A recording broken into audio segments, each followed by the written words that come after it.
जय हिंद, जय हिंदी। स्वागत है आप लोगों का हमारे YouTube चैनल में।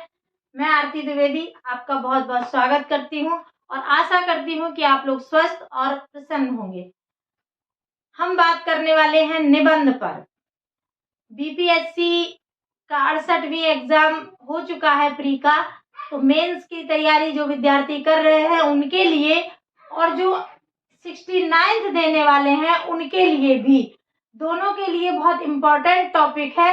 अन्य परीक्षा जैसे यूपी पीसीएस या कोई और भी देने वाला है उनके लिए भी है, क्योंकि निबंध सभी एग्जाम्स में आता है जो आयोग की परीक्षाएं हैं।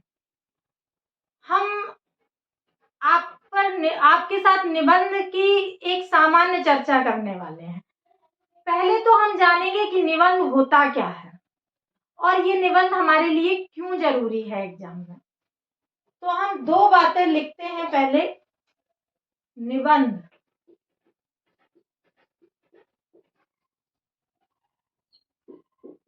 क्या है और क्यों जरूरी है।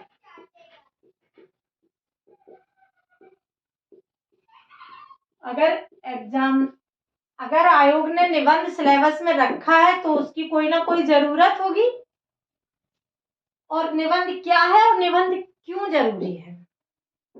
अगला, जब ये दो प्रश्न पे हम बात करें उसके बाद हम आपको बताएंगे कि आपके सिलेबस में जो निबंध है वो कैसा होगा। तो पहले बात करें कि निबंध क्या है। तो वैसे तो निबंध पे हम बात कर चुके हैं एक वीडियो में, हम डिस्क्रिप्शन बॉक्स में आपको लिंक दे देंगे। उसमें हमने आपको समझाया है कि निबंध और लेख में क्या अंतर है, यानी कि निबंध आप कैसे लिखेंगे और लेख आप कैसे लिखेंगे। तो वो आप वहां से देख लीजिएगा, डिटेल में दिया हुआ है। यहाँ हम थोड़ी सी चर्चा निबंध पर करते हैं कि निबंध जो होता है वो आप किसी भी टॉपिक पे जब आपको निबंध लिखना होता है तो वो आपकी वैचारिक व्यक्तित्व को दर्शाता है, यानी कि आपके जो विचार हैं उनको दिखाना होता है। किसी भी टॉपिक पे आप तथ्यात्मक नहीं लिखते, वैचारिक लिखते हैं, यानी कि अपने विचार उसमें व्यक्त करते हैं, यानी कि निबंध भाव प्रधान होता है। निबंध को जनरली जानने के लिए इसका अगर संधि विच्छेद करें तो नि धन बंध होता है। नि माने नहीं, बंध माने कोई भी बंधन, यानी कि निबंध में कोई भी बंधन नहीं है। किसी भी तरह के बहुत फैक्चुअल होने का कोई बंधन नहीं है और इसका कोई सिलेबस भी नहीं है। ये कहीं से भी पूछा जा सकता है, ना आपके पास कोई बंधन है ना एग्जामिनर के पास कोई बंधन है, तो स्वतंत्र है निबंध। एक चीज क्यों जरूरी है, क्यों जरूरी है आपके लिए निबंध।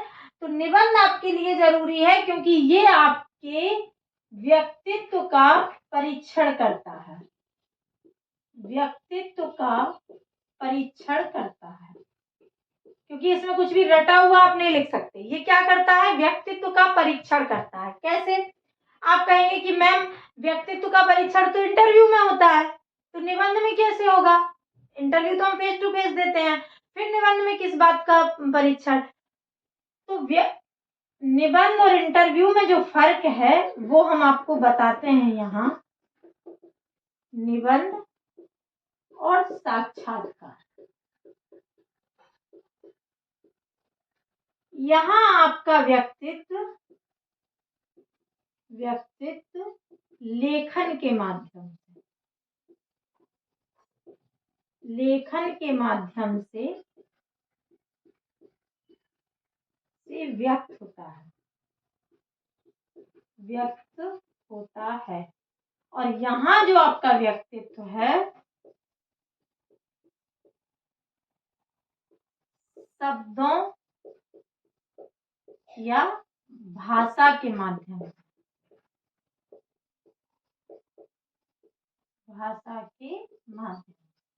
विचार तो दोनों में होते हैं। विचारों के माध्यम से अगर आप कहेंगे तो विचार इसमें भी आपके हैं उसमें भी आपके हैं। यहाँ भी आपको एक टॉपिक दिया जाएगा, वहां भी आपको कुछ प्रश्न कुछ टॉपिक दिया जाएगा जिस पर आपको अपने विचार रखने हैं। यहाँ आपको बोल के बताना है, हाव भाव के साथ बताना है, यानी कि आपका शारीरिक परीक्षण भी होगा और यहाँ आपका मानसिक परीक्षण होता है। आप हेजिटेटेड भी है तब भी हो सकता है लिख ले जाएंगे। तो यहाँ और यहाँ दोनों के साथ तारतम्य बैठाने का के लिए जरूरी है निबंध का एग्जाम होना। और आपके में जो बीपीएससी में जो निबंध आने हैं वो किस तरह के आने हैं, ये अध्यक्ष महोदय ने आपको क्लियर कर दिया है। तो आइए थोड़ा सा बात कर लेते हैं कि आपके में जो निबंध आएंगे उन्हें आप कैसे हैंडल करेंगे।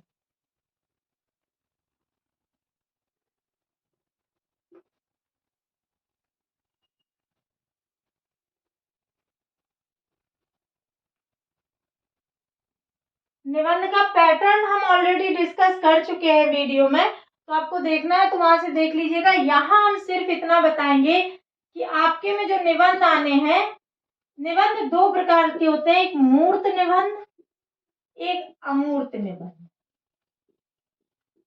तो मूर्त निबंध शायद आए सेक्शन ए में, जैसा कि आईएएस में आता है, लेकिन अध्यक्ष जी का जो वक्तव्य था उसके अनुसार अमूर्त निबंध पर ज्यादा जोर दिया गया है।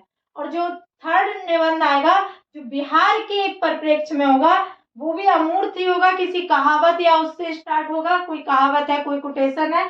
और इसमें जो फर्स्ट सेकंड पार्ट है उसमें भी इसी तरह की बात की गई, पर हो सकता फर्स्ट एक निबंध आपका जनरल स्टडी जैसा भी आ जाए।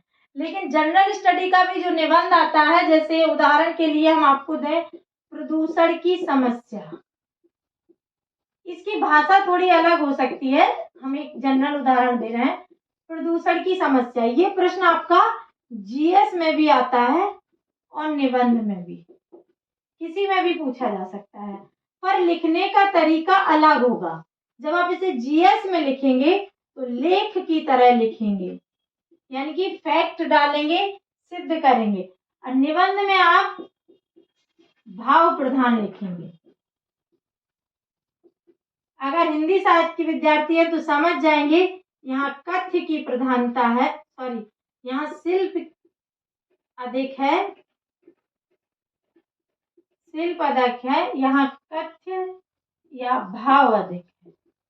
ये संवेदनात्मक होता है, भावात्मक होता है, और लेख फैक्चुअल होता है, जो उसमें है वही दिया जाएगा। अमूर्त निबंध में यह है कि कोई ऐसा कोटेशन दे दिया जाएगा जिस पर आपको चर्चा करनी होगी, जिसको आपको विस्तार करके लिखना होगा, जो जनरली पता नहीं चलता कि कैसे या कहाँ से दिया गया है, जिसे आप दर्शन से जोड़ सकते हैं, दर्शन वाला हो जाता है, फिलोसफिकल हो जाता है, फिलोसफिकल हो जाता है। जैसे एक हम आपको उदाहरण देते हैं, स्कंदगुप्त का एक कोटेशन याद आ रहा है। स्कंदगुप्त नाटक है जयशंकर प्रसाद का, स्कंदगुप्त नाटक जयशंकर प्रसाद का।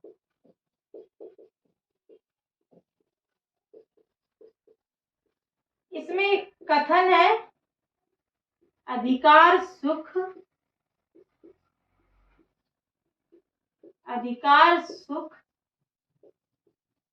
कितना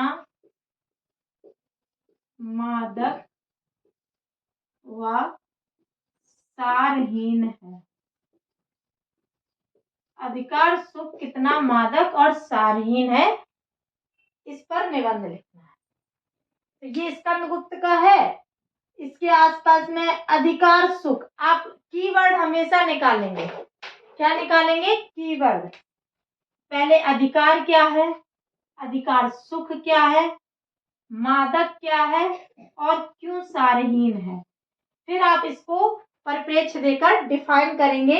ये आपके इस तरह के जो निबंध होते हैं वो आपके अमूर्त निबंध होते हैं। ऐसे तो कहा जाए निबंध बड़े सरल होते हैं, लेकिन अक्सर आपने समाज में सबको कहते सुना होगा कि जो सरल होता है वही सबसे कठिन होता है। कहते हैं ना, जो सीधा दिखता है ना वो वास्तव में सीधा होता नहीं है। इसमें भी आपका यही बात, यही लोकोक्ति काम आने वाली है कि निबंध कहने को तो सरल दिखता है, लेकिन वास्तव में ये सरल होता नहीं है, बहुत कठिन होता है। इसमें आप स्वतंत्र हैं, जैसा चाहे लिख लें, लेकिन वो स्वतंत्रता किस तरह की है आपकी। आपको एक उदाहरण देती हूँ इसकी निबंध की स्वतंत्रता। मतलब आप निबंध में स्वतंत्र हैं, आपका कोई सिलेबस नहीं है, आप कहीं से कोई क्राइटेरिया नहीं है, आप इसको कैसे भी लिख दीजिए। लेकिन ये स्वतंत्रता आपकी एक परिधि में घूमती हुई है। कैसी स्वतंत्रता है कि आपके घर में बाहर से ताला लगा दिया गया है। आप स्वतंत्र हैं कहीं भी आने जाने के लिए, पर आप कहीं भी कहाँ जाएंगे, अपने ही घर के कमरों में घूम सकते हैं। आप स्वतंत्र हैं, लेकिन अपने ही घर के कमरों में घूमने के लिए, बाहर जाने के लिए आप स्वतंत्र नहीं हैं।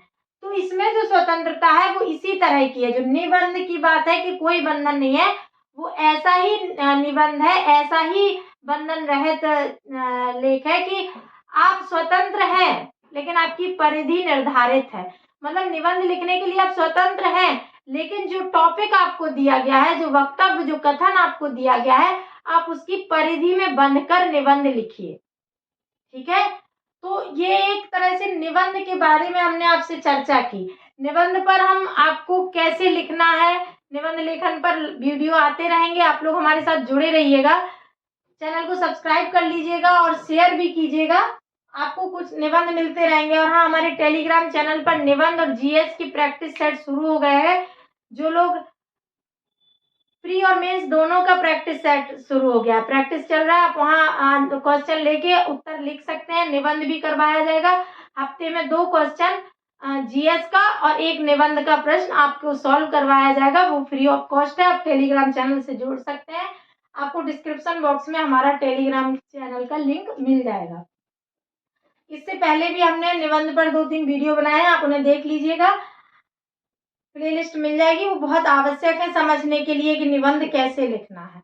तो निबंध पर हम कुछ और चर्चा करेंगे बाद में कि निबंध कैसे लिखना है, किस तरह की टॉपिक पर कहाँ से शुरू करना है, कैसे लिखना है, वो हम आपको बता देंगे। आप लिख लें। इसमें मैं आपको निबंध पे करवाऊंगी। अगर आप हमारे साथ जुड़ना चाहते हैं तो, अगर पेड जुड़ना चाहते हैं तो पेड जुड़ सकते हैं, नहीं तो टेलीग्राम चैनल पर हफ्ते में 1 निबंध लेखन आप कर सकते हैं और वहाँ जीएस और निबंध दोनों करवाया जाएगा। फ्री के लिए भी क्वेश्चन करवाए जाएंगे, तो आप लोग जुड़ जाइएगा। और आज के लिए इतना ही, फिर हम चर्चा करेंगे नेक्स्ट टॉपिक पर। हमारे साथ जुड़े रहने के लिए धन्यवाद।